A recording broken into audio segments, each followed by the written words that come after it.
All right, today we're diving into an absolutely wild story of betrayal, apocalyptic survival, and, well, meticulously planned revenge.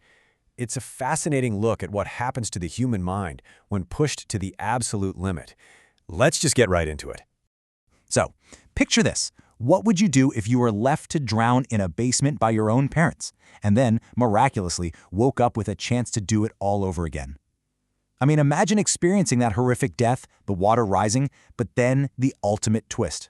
You wake up, you're reborn just before the apocalyptic reign even begins, armed with this harrowing knowledge of the future and, honestly, a desperate need to survive.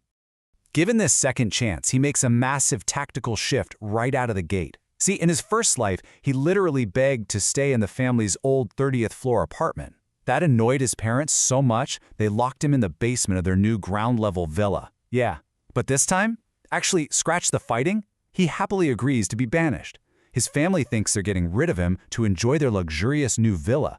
But what they don't realize is that the 30th floor is about to become the absolute safest fortress in a drowning city. And you gotta love the dramatic irony here. Right before the disaster hits, his mother transfers him 3,000 yuan. That's years of his saved pocket money, by the way. But she demands he use it to buy an air conditioner for his spoiled younger brother. She even threatens him with violence if he doesn't comply. By doing this, she unwittingly hands him the exact capital he needs to fund his survival and, ultimately, her own demise. So, what does he do with the cash? Well, he completely ignores the AC unit for sure. Instead, he basically sprints to the supermarket and builds an absolute arsenal of survival gear. We're talking mountains of instant noodles, stun guns, and enough vacuum-sealed beef jerky to last a lifetime. He knows the grid is going to fail, so he focuses entirely on long shelf-life items and, of course, immediate self-defense. The literal minute those supplies are secured, the unrelenting apocalyptic reign begins. Knowing exactly what's coming, he barricades his steel door with 5 massive water barrels. He is completely sealed in. And the escalation of these floodwaters is just terrifyingly fast. By day 1, local roads just disappear. By day 5, a really tall giraffe statue in the courtyard is submerged up to its legs, and by day 7, the giraffe is completely underwater, and the massive Jianzhang River Dam, which is less than a kilometer away, completely collapses. This rapid disaster completely traps his family in their new, incredibly vulnerable ground-level villa. 0. That is the exact number of times he warns his family. As the floodwaters breach the ground floor of the villa, emergency notices go out about deadly electrical currents leaking from the underground parking street straight into the water. His family is right in the danger zone, terrified, totally stranded. I mean, just think about that for a second. Could you read panicked messages from your family in a literal danger zone, take a bite of an apple, and say absolutely nothing? Now check out the brilliant, kind of spiteful mathematics of his survival plan. Roughly 75% of his stash goes to personal enjoyment. We're talking hot baths, hot pot meals, and sipping ice-cold Coca-Cola while the world outside literally ends. About 25% is strategically used to bribe kind neighbors, and a hard 0% goes to his family. He even taunts them. He posts photos of his lavish meals in their family group chat while they're down there scavenging for rotten bananas. Predictably, his freezing, starving family eventually manages to reach his building in a rubber dinghy. But they don't come alone. They bring a frantic, hungry mob of desperate neighbors with them, proudly leading everyone right to his reinforced door to demand entry. But hey, our protagonist is completely prepared for this kind of psychological warfare. Step 1, he fixed a jammed lock, acting like the humidity broke it. Step 2, the angry mob and his family spend all their fading energy violently ramming their shoulders against an immovable steel wall, totally exhausting themselves. And step 3, once they're drained and realize that door is not going to budge, he initiates the final phase of his plan to socially isolate his family. No heavy lifting required on his end. Unable to break down the door, the family moves to the adjacent, empty apartment's balcony, Unit 302. They start demanding food across the gap, thinking they've finally cornered him. But actually, this is exactly where he wanted them all along.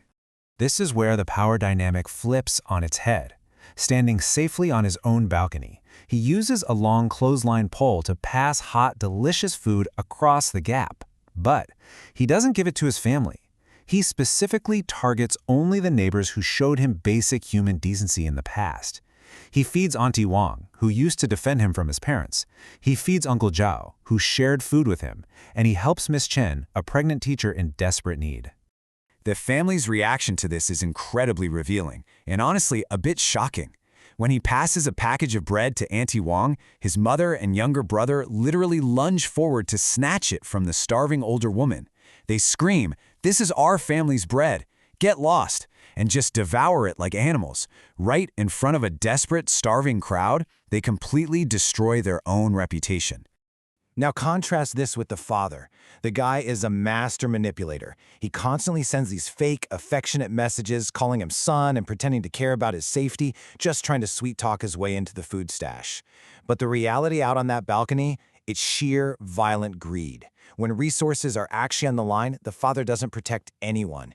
He violently defends his own interests, completely alienating the very neighbors they need to survive. And that brings us to the harrowing climax of this siege. The protagonist sends fever medicine across the gap, specifically meant for the pregnant neighbor. But the spoiled younger brother steals it. And the parents? They literally attack the pregnant woman, kicking her to protect the stolen medicine. Absolutely wild. While the crowd completely snaps, infuriated by the sight of this family attacking a vulnerable pregnant woman, the starving neighbors just take matters into their own hands. They form a human shield, violently turn on the father, and rip the stolen medicine right back out of his hands. This is the dark culmination of his strategy, right here. By just letting his family's true nature show, they become the most hated people in the entire building. They are left completely cut off, freezing on that balcony, with absolutely no one willing to share even a single crumb with them. 1.5 months. That is how long this grueling, freezing rain continues. The conditions deteriorate drastically. Desperate and starving, the father attempts to venture back out into the treacherous, debris-filled floodwaters to try and salvage a floating box of food. His boat flips, and he drowns in the freezing water. The family unit is officially broken. Without the father around, the psychological unraveling of the rest of the family is just horrific. The mother, totally broken and starving, crawls to the balcony edge, begging for food, and finally admitting her lifelong mistreatment of him. But you know what the real betrayal is? It comes from the favorite younger brother. He completely abandons his mother, crawls to the edge himself, and offers to become the protagonist's dog for scraps. It really shows how quickly morality evaporates when survival instincts take over. The mother finally looks at the son she favored her entire life, and she realizes he's a monster. Struck by this profound tragedy of her own making, she makes the quiet, fatal decision to just step off the balcony into the floodwaters below. Let's fast forward a bit. 6 months later, the unrelenting floodwaters finally recede. The sun actually pierces through the clouds. Rescue helicopters arrive, and the ruined city slowly begins the monumental task of rebuilding itself from the mud and wreckage. And what about our protagonist? Well, he finds a pretty serene resolution. He collects the insurance payouts from his parents, uses the money to renovate the villa, adopts a golden retriever named Yus, and just sits happily on his sunlit lawn, finally free from his past. It all leaves us with his final, provocative thought.